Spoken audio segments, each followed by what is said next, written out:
सुप्रभात छात्रों। आज हम आत्मकथा के विकास के बारे में चर्चा कर रहे थे।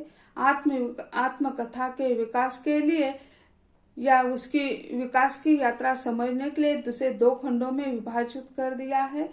पहला खंड जो है 1850 से 1947 तक का समय और दूसरा खंड जो है 1947 से अब तक। अध्ययन की सुविधा के लिए उसका विभाजन कर दिया है। तो आज हम देखेंगे कि यानी स्वतंत्रता पूर्व कालखंड की आत्मकथा है। तो इसके पहले स्वामी दयानंद सरस्वती, अंबिका दत्त व्यास, सत्यानंद अग्निहोत्री और भाई परमानंद के बारे में हम चर्चा कर रहे थे। इसके बाद आते हैं भवानी दयाल सन्यासी, यानी परमानंद जी के बाद भवानी दयाल सन्यासी जी जो है उन्होंने 1921 में 25 देशभक्तों की जल कथाएं प्रकाश में आई। तो इन्हें भवानी दयाल सन्यासी ने क्या कर दिया, वे भी यानी जेल में बंदी थे। तो उसी समय उन्होंने उनके साथ जेल में जो बंदी थे उसकी कथाएं, जेल कथाएं सुनाई है। भारतीय देशभक्तों के कारावास कहानी, उसमें भवानी दयाल सन्यासी तथा महात्मा गांधी की जेल कथाओं को सर्वप्रथम श्रेय दिया जाता है। तो उन्होंने जेल में जो लोग थे उसके बारे में अपनी चर्चा कर दी है। यानी वे स्वयं तो उसके चर्चित हो चुके हैं, लेकिन उसके साथ साथ वहाँ के जो उनके मित्र हैं उनको भी उन्होंने उसे चित्रित कर दिया है। स्वामी श्रद्धानंद जी जो है उनकी जो आत्मकथाएं सन 1924 में प्रकाशित हो गई। स्वामी श्रद्धानंद जी की आत्मकथा कल्याण मार्ग का पथिक, यह है स्वामी श्रद्धानंद जी की। ज्ञान मंडल कार्यालय काशी से यह प्रकाशित हो गई है। सन 1924 में स्वामी श्रद्धानंद जी की यह आत्मकथा जो है कल्याण मार्ग का पथिक नाम से प्रकाशित हो गई है और ज्ञान मंडल कार्यालय काशी से यह प्रकाशित हो चुकी है। इसमें लेखक ने अपने जन्म 1913 से यानी 1992 तक 1913 से 1949 तक की घटनाओं का वर्णन कर दिया है। यानी स्वतंत्रता पूर्व है ही, लेकिन वो 1949 तक का समय जो है उसका चित्रण कर दिया है। उन्होंने आत्मकथा में अपने पतन और उत्थान की घटनाओं को निसंकोच प्रस्तुत किया है। यानी यह जैसे हम देखते हैं कि उनका उत्थान और उनका विकास जो है उसका चित्रण उन्होंने कर दिया है। लाला लजपत राय जिनको पंजाब केसरी कहा गया है, यह उनकी आत्मकथा धारावाहिक रूप में छपी। 1932 में पंडित भीमसेन विद्यालंकार ने इस धारावाहिक आत्मकथा को पुस्तक का रूप में प्रदान करते हुए लाला लजपत राय की सचित्र आत्मकथा का प्रथम भाग नवयुग ग्रंथमाला लाहौर से प्रकाशित किया है। लाला लजपत राय की आत्मकथा जो है भीमसेन विद्यालंकार जी ने यानी धारावाहिक रूप में प्रकाशित की है। इसके बाद आते हैं राम प्रसाद बिस्मिल। यानी राम प्रसाद बिस्मिल 1928 में श्री गणेश विद्यार्थी द्वारा सर्वप्रथम काकोरी के शहीद एक अंश के रूप में प्रकाशित हुई। अंग्रेज सरकार ने इसे जब्त कर दिया था। इन्होंने जेल की काली कोठरी में रहकर फांसी के एक दिन पूर्व तक बहुत संयम से आत्मकथा लिखी। अपनी अंतिम घड़ियों में जीवन का रहस्य उद्घाटन एवं पुनर्परीक्षण, कार्यों का विश्लेषण, मनोदशा का चित्रण, देश की स्थिति का समग्र विवेचन, भावी पीढ़ियों का मार्गदर्शन इसमें इन्होंने किया है। गणेश शंकर विद्यार्थी ने यानी जब वे जेल में बंद थे तब भी उन्होंने लेखन कार्य कर दिया है। पृथ्वीराज आजाद जो है उनकी आत्मकथा है क्रांति पथ का पथिक शीर्षक से उन्होंने अपनी आत्मकथा लिखी, वह भी जेल में। इसमें बचपन से लेकर 1964 तक की कहानी दर्ज की है। यानी पृथ्वीराज आजाद जो है उन्होंने अपनी कहानी जो लिखी है, आत्मकथा लिखी है, वो जेल में ही लिखी है। स्वतंत्रता पूर्व कालखंड में लिखी कुछ लघु आत्मकथा है, यानी लघु हो, विस्तृत हो, लेकिन वो आत्मकथा ही है। लेकिन क्या है, तो उन्होंने लिखने का प्रयत्न तो कर दिया है। आत्मकथा के प्रारंभ में भारतेंदु, प्रताप नारायण मिश्र, श्रीधर पाठक, राधाचरण गोस्वामी, जगन्नाथ रत्नाकर, श्रीनिवास शास्त्री, बाल मुकुंद गुप्त, महावीर प्रसाद द्विवेदी आदि विख्यात लेखकों ने आत्मकथाएं लिखी, पर आत्मकथा के संक्षिप्त या लघु स्वरूप के कारण पाठकों का समाधान नहीं हुआ।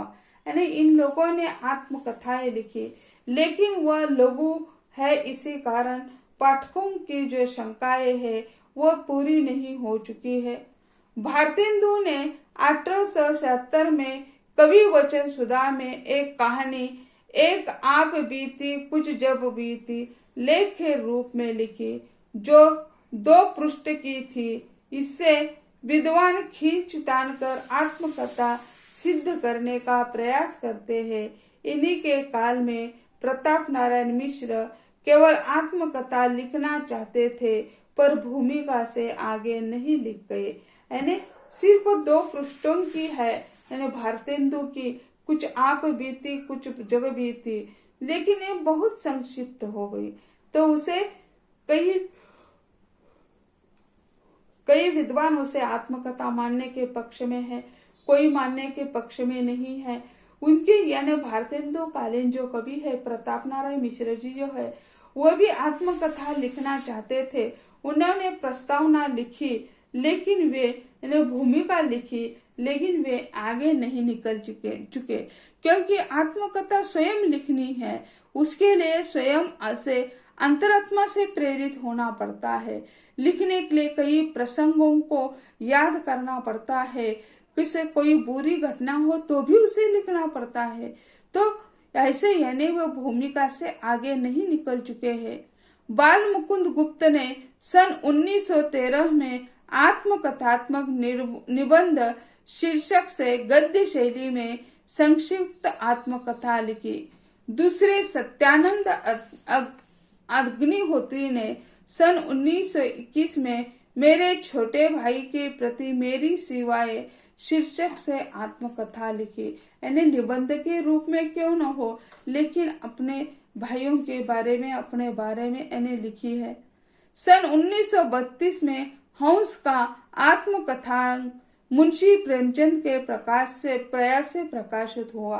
यानी 1932 में हंस पत्रिका में प्रेमचंद जी के सहयोग से आत्मकथानक यानी प्रकाशित हुआ। जनवरी फरवरी संयुक्त अंक में 50 से ऊपर रचनाएं थी। यानी वहां यानी हंस पत्रिका में आत्मकथाएं प्रकाशित करना प्रेमचंद जी ने प्रारंभ कर दिया। जनवरी और फरवरी के 2 अंक है, इसमें 50 से अधिक आत्मकथाएं प्रकाशित हो गई है। यद्यपि इसमें प्रकाशित आत्मकथाएं अत्यंत संक्षिप्त, लघु और प्रायः निबंधात्मक थी। यानी यह हंस पत्रिका संक्षिप्त है। फिर उसमें सारे यानी 50 से अधिक अगर आत्मकथाएं प्रकाशित होगी तो दूसरी विधाओं के लिए जगह ही नहीं मिलेगी। इसी कारण उन्होंने यानी जो संक्षिप्त आत्मकथाएं इसमें प्रकाशित की है। इस काल में लेखकों ने अपने जीवन संबंधी परिचयात्मक लेखन किया था, जो तत्कालीन पत्रिका में छपा। विशाल भारत पत्रिका में जगन्नाथ प्रसाद चतुर्वेदी, वृंदावन लाल वर्मा तथा श्रीनिवास दास शास्त्री के संस्मरण थे। सन 1927 में महावीर प्रसाद द्विवेदी की आत्मकथा मेरी जीवन रेखा 5 पृष्ठों की प्रकाशित हुई। यानी आचार्य महावीर प्रसाद द्विवेदी जो है, उनकी मेरी जीवन रेखा 5 पृष्ठों में प्रकाशित हो गई। यह भी बहुत संक्षिप्त है। 5 पृष्ठ यानी क्या है, इसने जीवन के इतना लंबा दौर है, उसे 5 पृष्ठों में ही लिखना यानी बचपन की कोई बातें याद आती है तो ठीक है, लेकिन आती नहीं है तो उसे छोड़ना पड़ता है। लेकिन जो है उसे उन्होंने 5 पृष्ठों में प्रकाशित किया है। इस प्रकार के प्रयासों से आत्मकथा लेखन की प्रेरणा मिलती रही। यानी किसी की आत्मकथा सुनते हैं, पढ़ते हैं तो स्वयं को भी लिखने की प्रेरणा मिलती है। यानी भारतेंदु की 2 पृष्ठों की हो या जैसे आचार्य महावीर प्रसाद द्विवेदी की 5 पृष्ठों की हो, उसे पढ़ने से तो हमें प्रेरणा मिलती है। हम भी लेखनी या कलम उठा सकते हैं लिखने के लिए, तो प्रेरणा महत्वपूर्ण होती है। भारतीय लेखकों की अनुदित आत्मकथाएं भारतीय साहित्य में कई दूसरी जो मराठी, बंगाली, अंग्रेजी जो भाषा में आत्मकथा लिखी है उसका अनुवाद भी यानी हिंदी भाषा में करने का प्रयत्न कर दिया है। भारतीय लेखकों की अनुदित कृतियों में सर्वश्रेष्ठ आत्मकथाएं प्रारंभिक काल में प्रकाशित हुई, जिसमें महात्मा गांधी की सत्य के प्रयोग हरिभाऊ उपाध्याय द्वारा अनुवादित कृति 1927 में प्रकाशित हुई। यानी सत्य के प्रयोग जो है यानी महात्मा गांधी के यह महत्वपूर्ण जीवनी या आत्मकथा मानी जाती है। इस युग की श्रेष्ठ दूसरी कृति जो है रविन्द्रनाथ ठाकुर की जीवन स्मृति, यानी सत्य के प्रयोग यानी महात्मा गांधी की आत्मकथा और रविन्द्रनाथ ठाकुर की जीवन स्मृति। सूरजमल जैन ने इसका अनुवाद करके सन 1930 में प्रकाशित किया। यानी रविन्द्रनाथ ठाकुर की बंगाल भाषा में, उनकी मातृभाषा बंगाली है तो बंगाली भाषा में उन्होंने आत्मकथा लिखी, तो उसे यानी सूरजमल जैन ने इसका अनुवाद हिंदी में कर दिया और फिर उसे हिंदी में अनुवादित कर दिया। पंडित जवाहरलाल नेहरू मूलतः इनकी जो जीवनी लिखी हुई है वह यानी अंग्रेजी में लिखी हुई है। पंडित जवाहरलाल नेहरू की मूलतः अंग्रेजी में लिखी आत्मकथा माई स्टोरी का अनुवाद हरिभाऊ उपाध्याय ने कृष्णदत्त पालीवाल तथा वियोगी हरि आदि के सहयोग से किया गया है। यानी पंडित जवाहरलाल नेहरू की माई स्टोरी या अंग्रेजी में लिखी हुई आत्मकथा है, उसको यानी हरिभाऊ उपाध्याय है, कृष्णदत्त पालीवाल तथा वियोगी हरि जो है, इन्होंने तीनों ने मिलकर यानी पंडित जवाहरलाल नेहरू की जो माई स्टोरी नामक आत्मकथा है उसको उन्होंने हिंदी में अनुवादित कर दिया। प्रसिद्ध क्रांतिकारी सचिंद्र सान्याल की आत्मकथा बंगाल भाषा में प्रकाशित हुई थी, जिसका हिंदी अनुवाद बंदी जीवन 1938 में 3 भागों में प्रकाशित हुआ। आत्माराम एंड सन्स दिल्ली से इसका प्रकाशन हुआ।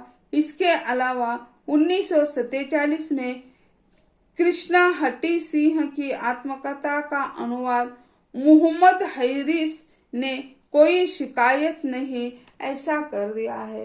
तो जैसे स्वतंत्रता पूर्व काल की जो आत्मकथा है तो कई मौलिक है, कई अनुवादित है, तो दूसरी भाषा में अनुवादित आत्मकथाओं को उन्होंने हिंदी में अनुवादित कर दिया है। जैसे हम देखते हैं रविन्द्रनाथ ठाकुर की हो या जैसे पंडित जवाहरलाल नेहरू की हो, तो इन्हें दूसरी भाषा में वो आत्मकथा लिखी हुई है, उसे उन्होंने अनुवादकों ने उसे हिंदी में अनुवादित कर दिया है। तो मूल कृति और अनुवादित कृति ऐसे 2 प्रकार 1947 के पहली के जो आत्मकथा है वो होती है। और स्वातंत्र पूर्व कालखंड की मौलिक आत्मकथा प्रेमचंद द्वारा हंस आत्मकथा का संपादन एक आत्मकथा लेखन की अभिरुचि न आत्मकथा के लघु रूप को बृहत्कार की ओर प्रस्तुत किया, अर्थात लघु से पूर्णत्व की ओर आत्मकथा लेखकों की आवृत्ति गतिमान रही, जिसे मौलिक रचनाएं इस प्रकार है। तो हंस में यह पत्रिका प्रकाशित हो गई और इसके साथ साथ यानी उन्होंने जो लघु आत्मकथा थी उसे भी बृहत बनाने का कार्य कर दिया है। डॉक्टर श्याम सुंदर दास जी ने मेरी आत्मकथा शीर्षक से सन 1941 में प्रकाशित कर दी। डॉक्टर बाबू गुलाब राय की आत्मकथा मेरी असफलताएं 1942 में प्रकाशित हुई। महापंडित राहुल संस्कृत्यायन की आत्मकथा मेरी जीवन यात्रा 5 खंडों में प्रकाशित हुई। तो यानी यह महत्वपूर्ण तथ्य है कि यानी हंस पत्रिका ने आत्मकथा को यानी संक्षिप्त से बृहत बनाने का कार्य काफी कर दिया है और इसमें हंस पत्रिका में यह आत्मकथाएं प्रकाशित होती थी। डॉक्टर राजेंद्र यादव की आत्मकथा का प्रकाशन 1947 में हुआ।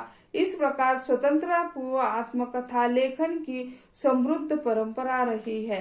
यानी जैसे मौलिक भी आत्मकथा है और अनुवादित भी आत्मकथा है, तो सम्मिश्रण हमें यह दिखाई देता है दोनों में कि यानी सिर्फ अनुवादित है ऐसी नहीं है, मौलिक भी है और अनुवादित भी है, संक्षिप्त भी है और बृहत भी है।